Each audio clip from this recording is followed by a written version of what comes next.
you? Good How you to see doing? My friend Max is on the road. Hold on. I have breaking news. What? I have breaking news. What?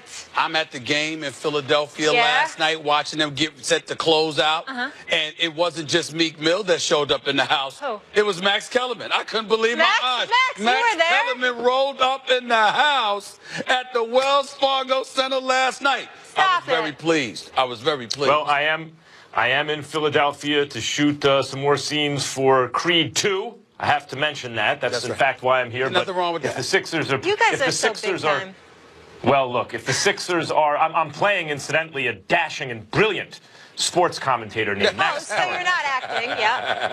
But the point is that if you have a chance to see Embiid and Simmons close out their first playoff series, you got to go and watch it. These guys, as Stephen A. says, are special. Well, I will say this. That's something that he could have saved for the opening segment that we're going to touch. You understand what I'm saying? But he had to try to jump the gun. What I'd like to say is this. Max Kellerman being in Philadelphia, he's in a movie with one of my favorite dudes in Hollywood right now, Michael B. Jordan. It's a special brother. A lot of star power at the Wells Fargo Center. That's How about it? I'm just lucky I get to hang out with you guys sometimes. All right. Also today on First Take, Saints running back Alvin Kamara joins the show. We'll find out if he was salty about dropping to the third round of the draft after being the best rookie running back in football last season. But let's talk about it, guys. What a time to be a Philly sports fan. Nova, the Eagles, and now the Sixers.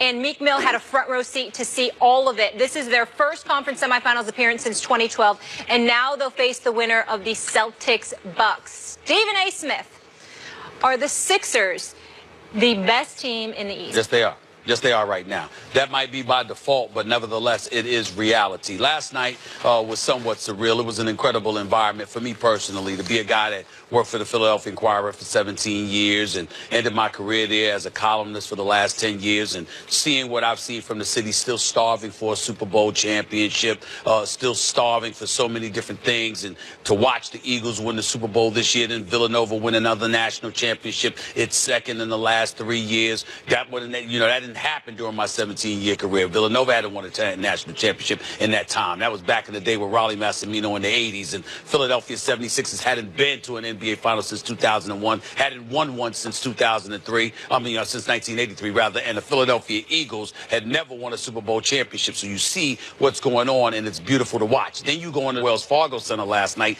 and it's packed to capacity. There isn't an empty seat in the house. The crowd is buzzing, and then you learn the news that Meek Mill was let out of prison after Mr. Kraft and Mr. Rubin, ultimately visited him at the state penitentiary. Everyone just went nuts, huh? They said that Rubin sent a helicopter. They actually went there, got him out, heliported him back to the city of Philadelphia, where ultimately he ended up showing up in attendance. Kevin Hart was in the house along with a few others. It was just a surreal environment, and then they went on the court and they handled their business. Now, that was assisted in part by Miami Heat's team that, as far as I'm concerned, didn't show up offensively. Hassan Whiteside was an absolute embarrassment in terms of his effort, in terms of wanting the basketball, in terms of his productivity.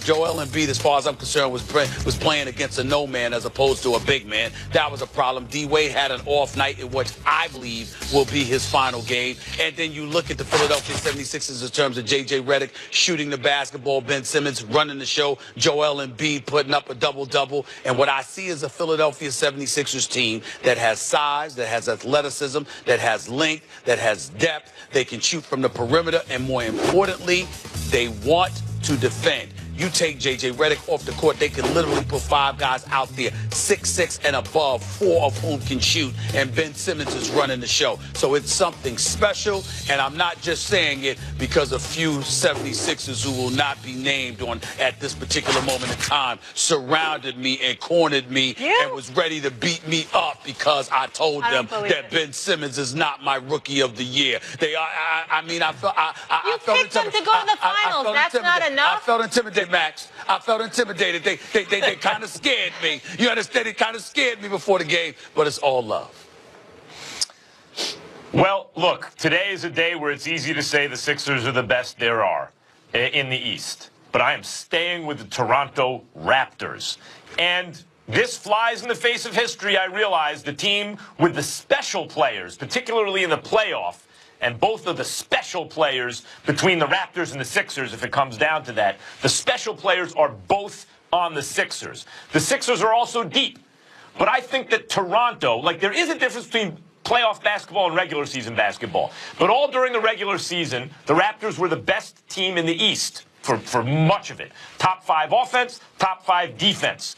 An excellent player who seemed to take a step forward in his career, and DeMar DeRozan, even his three-point percentage declined throughout the season, he continued to take three-pointers. That opened up the offense.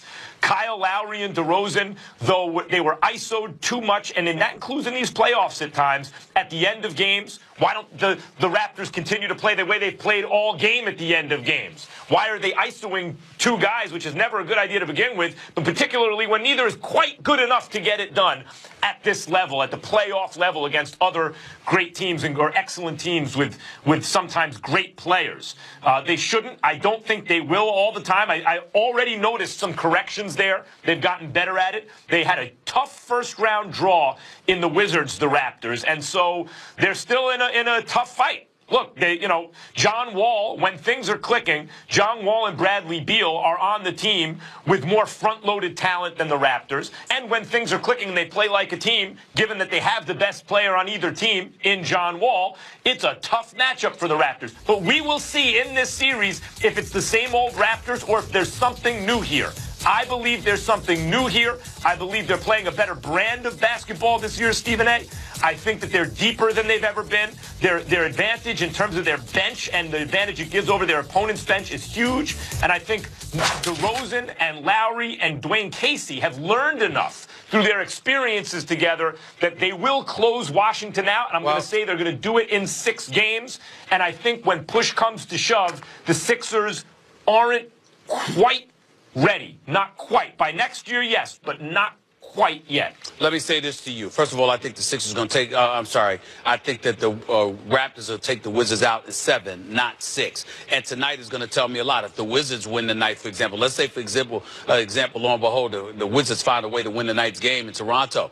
Wizards are closing this out in Game 6. They're not losing Game 6 in Washington, in my opinion. If the Wizards lose this series, they're going to lose both games in Toronto. They're not losing in the nation's capital in Chocolate City on Friday night. That's point number 1. Point number 2, I love Dwayne Casey. He is a phenomenal coach, one of the best coaches in basketball, as far as I'm concerned. But Game 4 was not a bright light for him. It was not his shining moment per se. He had Kyle Lowry and DeMar DeRozan on the floor. There was no other shooter. Fred VanVleet was hurt, and we understand that, so he didn't play. But there was nobody else that was out there with DeRozan and Kyle Lowry. That is an impediment to Toronto's success. It harkens back to what derailed them in years past, when those were the only 2 offensive weapons that you had on the floor. Because even though Serge Ibaka can score from time to time, he's not really an offensive force. He's a defensive presence and a shot blocker extraordinaire. With the other guys that you put out there, you've got long, athletic dudes that can defend, but they can't really score. So if you're to watch the Wizards or anybody else, if you're seeing Kyle Lowry and DeMar DeRozan on that court, and those are the only 2 out there that are your offensive options, that's an impediment to Toronto's success. Dwayne Casey has to make sure he can't do that. If he did that against Philly, he'd have lost to them too. So again, these are the kind of reasons why I'm not sold on Toronto as of yet, because I think when all is said and done, that's a default position that I think he's very, very reluctant to stay away from. There are reasons not to be sold on Toronto, especially it's not, playoff basketball is different than regular season basketball. There are no second of back-to-backs. There's more preparation for each team. So a well-oiled machine like Toronto that can roll through the regular season, a little more difficult in the playoffs if you don't have special players. You have referred to DeMar DeRozan as special.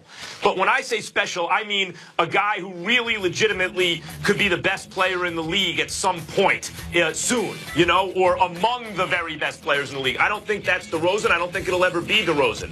I do think it's Embiid and Simmons, so I admit my pick of Toronto is made more difficult by the way the Sixers are playing. Since you just spoke about Toronto, I need to speak about the Sixers for a second here. I don't know if people understand how special what they're witnessing is. The only comparable point guard center combination in the history of basketball who were on the team right around the same age, like in close drafts to one another, who have performed near this level are Penny and Shaq. I can't think of any others. That's how special Embiid and Simmons are. Stephen A., when you say, like, DeRozan, he's special. No, I disagree. DeRozan is excellent, but he is an all-star. There are lots of all-stars. Embiid and Simmons are different in a way DeRozan and Lowry will never be. In a way, most players in the NBA, even the All-Stars, will never be. And for them to win a playoff series as rookies, don't forget, Penny and Shaq got great really quick. They got to the finals in Shaq's third season, in Penny's second. But this is Simmons as a rookie. I know he's been in the league a year, but this is his rookie season. And Embiid really hasn't been healthy at this time of year until right now. This is amazing what they're doing. Well, and you have to look not only at them and the coaching, but also the depth of this team. Stephen A., you mentioned Dwayne Wade's game last night. A lot of that was T.J. McConnell. Little 6'2" T.J. McConnell comes out and plays defense on Dwayne Wade and energizes the team with Simmons on the bench. I mean, this is a deep. You're going on and on and on. I already made those points about the Philadelphia 76ers. I would tell you, you are sleeping on it. You are sleeping on your. Yes, I did. You're sleeping on your. I just don't feel the need to repeat it since I've done it about 15 times. But here's the deal. I look at DeRozan. The bottom line is that DeRozan, you're ignoring your own team. You're ignoring how special DeRozan is. That's all I'm going to say about that. How special is he? Hold on. How special is he? I like Toronto because they're a team. How you going to ask me a question and then answer it? That's a rhetorical question. If they can avoid falling into your trap of thinking DeRozan's special, go get him at the end of the game. Then Toronto will get out of the East. If they fall into your trap of thinking anyone's so special, just go get him. But particularly DeRozan, who is an all-star, but that's it. He's a 4-star player. He ain't a 5-star player. That's it. So I will ask you a legitimate question. Now you're going to ask me. Is this a rhetorical one, or do I get to answer it actually? I just prefaced it by saying you'll answer it. Okay. How special is DeRozan? DeRozan is special, and here's what you're missing. Not only is he special, you brought up the fact that Ben Simmons and Joel Embiid are on another level. I'm here to tell you they will be.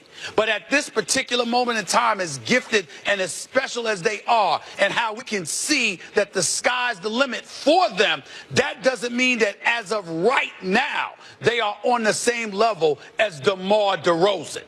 Right now. You think DeRozan's better than Embiid right now? Right now? What do you mean better than? They play two different positions, but I think that he'll have. Who's better? Who'd you rather have? Well, right now, DeRozan in the postseason. No, I'd rather have Embiid. And in fact, I like DeRozan a whole lot. I'd rather have Simmons right now than DeRozan. All right, about that segue you guys made. I like Toronto because of the whole team. But you got Toronto. Okay. I do. Okay.